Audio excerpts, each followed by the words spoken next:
ఏదైతే పవన్ కళ్యాణ్ గారు అనుచిత వ్యాఖ్యలు చేసిరో వాళ్ళ స్థాయికి దిగజారి చేసినటువంటి వ్యాఖ్యలు. ఎందుకంటే అక్కడ వారికి ఆలోచన విధానం అనేది ఏదైతే ఉన్నదో అది పూర్తిగా తప్పు.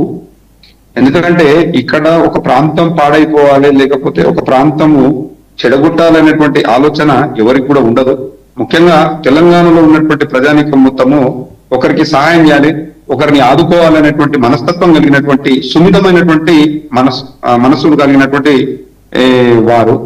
అయితే పవన్ కళ్యాణ్ గారు మాట్లాడడం అనేది దురదృష్టకరం. ఎందుకంటే ఒక డిప్యూటీ సీఎం హోదాలో ఉండి ఆ రకమైనటువంటి వ్యాఖ్యలు చేయడం అనేది మంచి సంస్కృతి, అదేవిధంగా సంస్కారం కాదు.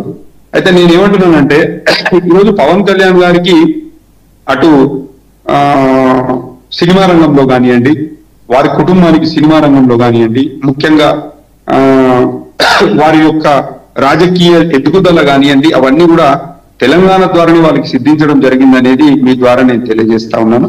ముఖ్యంగా ఈరోజు వారి యొక్క కుటుంబం ఏదైతే ఉన్నదో కుటుంబం కూడా ఎక్కువ శాతం కూడా స్థిరపడ్డది, కానీ ఎక్కువ శాతం వాళ్ళ వ్యాపారాలు చేసుకుంటున్నారు. కానీ ఈ తెలంగాణలోనే ఈ తెలంగాణ ప్రజలు వాళ్ళు సుభిక్షంగా ఉండాలని కోరుకుంటారు. కానీ ఎప్పుడు కూడా ఈ తెలంగాణ ప్రజలకు ఎవరికైనా సరే, పార్టీలకు అతీతంగా ఎవరికైనా సరే ఈ దిష్టి తగలాలి, లేకపోతే మా వల్ల ఆ ప్రాంతం చెడిపోవాలనేటువంటి ఆలోచన ఎవరికి కూడా ఉండదు. నెంబర్ 1.